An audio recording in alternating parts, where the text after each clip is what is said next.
जयराम जी की सभी को राधे राधे। जय श्री कृष्णा। ओम नमः शिवाय।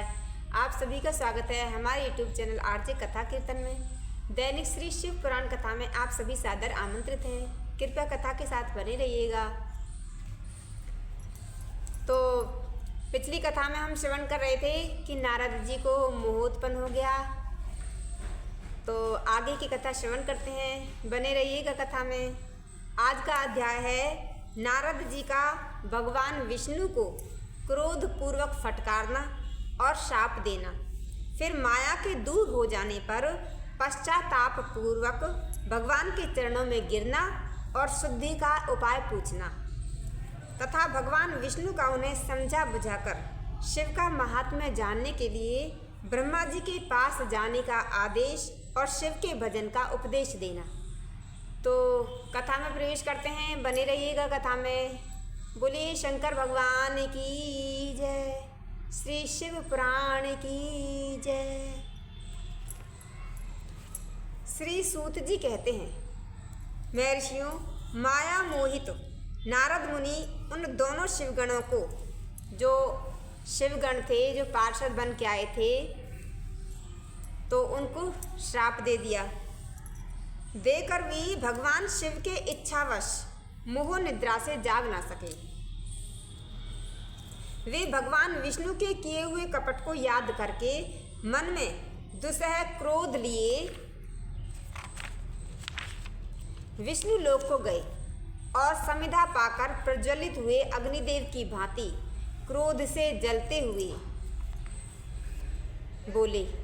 उनका ज्ञान नष्ट हो गया था, इसलिए वे दुर्वचन पूर्ण व्यंग्य सुनाने लगे, बुरी बुरी बातें करने लगे। नारद जी ने कहा, अरे तुम बड़े दुष्ट हो, कपटी हो और समस्त विश्व को मोह में डाले रहते हो। दूसरों का उत्साह या उत्कर्ष तुमसे सहा नहीं जाता। तुम मायावी हो, तुम्हारा अंतःकरण मलिन है। पूर्व काल में तुम्ही ने मोहिनी रूप धारण करके कपट किया, असुरों को वारुणी मदिरा पिलाई, उन्हें अमृत नहीं पीने दिया। छल कपट में ही अनुराग रखने वाले, हरे यदि महेश्वर रुद्र दया करके विष ना पी लेते तो तुम्हारी सारी माया उसी दिन समाप्त हो जाती।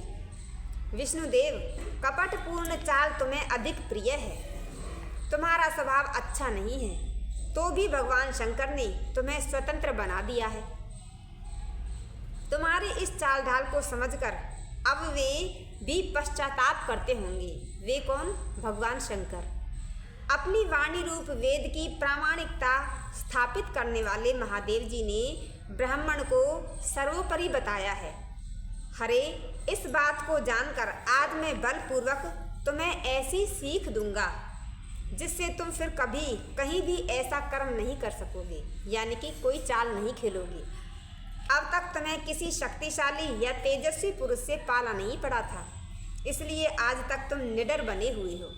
परंतु विष्णु, अब तुम्हें अपनी करनी का पूरा पूरा फल मिलेगा। ये वचन नारद जी कह रहे हैं गुस्से में आकर। भगवान विष्णु ने ऐसा कहकर माया मोहित, जो माया से मोहित हुए नारद जी थे, अपने ब्रह्मतेज का प्रदर्शन करते हुए क्रोध से खिन्न हो उठे और शाप देते हुए बोले, विष्णु, तुमने स्त्री के लिए मुझे व्याकुल किया है। तुम इसी तरह सबको मोह में डालते रहते हो। यह कपटपूर्ण कार्य करते हुए तुमने जिस स्वरूप से मुझे संयुक्त किया था, मतलब जो रूप मुझे दिया था, उसी स्वरूप से तुम मनुष्य हो जाओ और स्त्री के वियोग का दुख भोगो। तुमने जिन वानरों के समान मेरा मुंह बनाया था, वे ही उस समय तुम्हारे सहायक हों। तुम दूसरों को, यानी कि स्त्री विरह का दुख देने वाले हो, अतः स्वयं भी तुम्हें स्त्री के वियोग का दुख प्राप्त हो। नारद जी ने शाप दे दिया विष्णु भगवान को। अज्ञान से मोहित हो, मनुष्यों के समान तुम्हारी स्थिति हो। अज्ञान से मोहित हुए नारद जी ने मोहवश श्री हरि को जब इस तरह श्राप दिया, तब उन्होंने शंभु की माया की प्रशंसा करते हुए उस शाप को स्वीकार कर लिया। तदनंतर महालीला करने वाले शंभु ने अपनी उस विश्व मोहिनी माया को, जिसके कारण ज्ञानी नारद मुनि मोहित थे, खींच लिया। उस माया के तिरोहित होते ही, माया हटते ही नारद जी पूर्ववत पहले की भांति शुद्ध बुद्धि से युक्त हो गए। उन्हें पूर्ववत ज्ञान प्राप्त हो गया। जिस प्रकार पहले थे ज्ञानवान, ऐसे ही हो गए और उनकी सारी व्याकुलता जाती रही। इससे उन्हें मन में बड़ा विस्मय हुआ।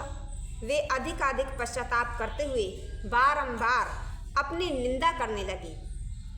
उस समय उन्होंने ज्ञानी को भी मोह में डालने वाली भगवान शंभु की माया की सराहना की। तदनंतर यह जानकर कि माया के कारण ही मैं भ्रम में पड़ गया था, यह सब मेरा माया जनित भ्रम ही था। वैष्णव शिरोमणि नारद जी भगवान विष्णु के चरणों में गिर पड़े। भगवान श्री हरि ने उन्हें उठाकर खड़ा कर दिया। उस समय अपनी दुर्बुद्धि नष्ट हो जाने के कारण वे यों बोले, नाथ, माया से मोहित होने के कारण मेरी बुद्धि बिगड़ गई थी, इसलिए मैंने आपके प्रति बहुत दुर्वचन कहे हैं, आपको शाप तक दे डाला है। प्रभु, उस शाप को आप मिथ्या कर दीजिए, झूठा कर दीजिए। हाय, मैंने बहुत बड़ा पाप किया। अब मैं निश्चय ही नरक में पड़ूंगा। मैं आपका दास हूँ, बताइए मैं क्या उपाय करूँ, कौन सा प्रायश्चित करूँ जिससे मेरा पाप नष्ट हो जाए और मुझे नरक में न गिरना पड़े। ऐसा कहकर शुद्ध बुद्धि वाले मुनि शिरोमणि नारद जी पुनः भक्ति भाव से भगवान विष्णु के चरणों में गिर पड़े। उस समय उन्हें बड़ा पश्चाताप हो रहा था। तब श्री विष्णु ने उन्हें उठाकर मधुर वाणी में कहा। भगवान विष्णु बोले, तात, खेद ना करो, तुम मेरे श्रेष्ठ भक्त हो, इसमें संशय नहीं है। मैं तुम्हें एक बात बताता हूँ, सुनो। उससे निश्चय ही तुम्हारा परम हित होगा। तुम्हें नरक में नहीं जाना पड़ेगा। भगवान शिव तुम्हारा कल्याण करेंगे। तुमने मद से मोहित होकर जो भगवान शिव की बात नहीं मानी थी, उसकी अवहेलना कर दी थी, उसी अपराध का भगवान शिव ने तुम्हें ऐसा फल दिया है, क्योंकि वे ही कर्म फल के दाता हैं। तुम अपने मन में यह दृढ़ निश्चय कर लो कि भगवान शिव की इच्छा से ही यह सब कुछ हुआ है। सबके स्वामी परमेश्वर शंकर ही गर्व को दूर करने वाले हैं। वे ही परब्रह्म परमात्मा हैं। उन्हीं का सच्चिदानंद रूप से बोध होता है। वे निर्गुण और निर्विकार हैं। सत्व, रज और तम, इन तीनों गुणों से परे हैं। वे ही अपनी माया को लेकर ब्रह्मा, विष्णु और महेश, इन तीन रूपों में प्रकट होते हैं। निर्गुण और सगुण भी वे ही हैं। निर्गुण अवस्था में उन्हीं का नाम शिव है। वे ही परमात्मा, महेश्वर, परब्रह्म, अविनाशी, अनंत और महादेव आदि नामों से कहे जाते हैं। उन्हीं की सेवा से ब्रह्मा जी जगत के तृष्टा हुए हैं और मैं तीनों लोगों का पालन करता हूँ। वे स्वयं ही रुद्र रूप से सदा सबका संहार करते हैं। वे शिव स्वरूप से सबके साक्षी हैं। माया से भिन्न और निर्गुण हैं। स्वतंत्र होने के कारण वे अपनी इच्छा के अनुसार चलते हैं। उनका विहार, आचार, व्यवहार उत्तम है और वे भक्तों पर दया करने वाले हैं। नारद मुनि, मैं तुम्हें एक सुंदर उपाय बताता हूँ जो सुखद, समस्त पापों का नाशक और भोग एवं मोक्ष देने वाला है। तुम उसे सुनो। अपने सारे संशयों को छोड़कर तुम भगवान शंकर के सुयश का गान करो और सदा अनन्य भाव से शिव के सत नाम स्तोत्र का पाठ करो। मुनि, तुम निरंतर उन्हीं की उपासना और उन्हीं का भजन करो। उन्हीं के यश को सुनो और गाओ तथा प्रतिदिन उन्हीं की पूजा अर्चना करते रहो। नारद, जो शरीर, मन और वाणी द्वारा भगवान शंकर की उपासना करता है, उसे पंडित या ज्ञानी जानना चाहिए। वे जीवन मुक्त कहलाता है।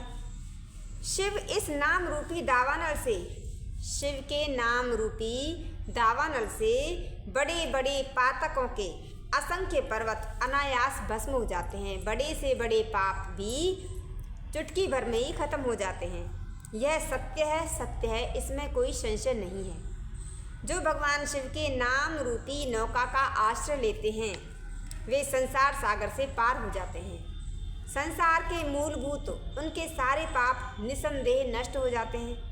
महामुने, संसार के मूलभूत जो पातक रूपी वृक्ष हैं, उनका शिव नाम रूपी कुठार से निश्चय ही नाश हो जाता है।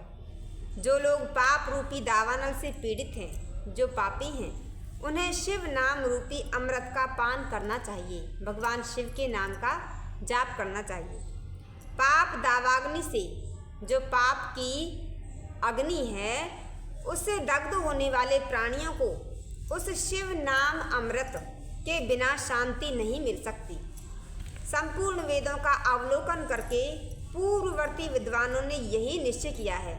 जितने भी वेद हैं, सबको देख करके, पढ़ करके, समझ करके उन्होंने यही निश्चय किया है कि भगवान शिव की पूजा ही उत्कृष्ट, सबसे ऊपर साधन तथा जन्म मरण रूपी संसार के बंधन का नाश करने वाली है। आज से यत्न पूर्वक सावधान रहकर विधि विधान के साथ भक्ति भाव से नित्य निरंतर जगदम्बा पार्वती सहित महेश्वर सदाशिव का भजन करो। नित्य शिव की ही कथा सुनो और कहो तथा अत्यंत यत्न करके बारंबार शिव भक्तों का पूजन किया करो। मुनि श्रेष्ठ, अपने हृदय में भगवान शिव के उज्ज्वल चरणार विंदों की स्थापना करके पहले शिव के तीर्थों में विचरो। मुने, इस प्रकार परमात्मा शंकर के अनुपम महात्म्य का दर्शन करते हुए अंत में आनंदवन यानी कि काशी को जाओ। वह स्थान भगवान शिव को बहुत ही प्रिय है। वहाँ भक्ति पूर्वक विश्वनाथ जी का दर्शन और पूजन करो।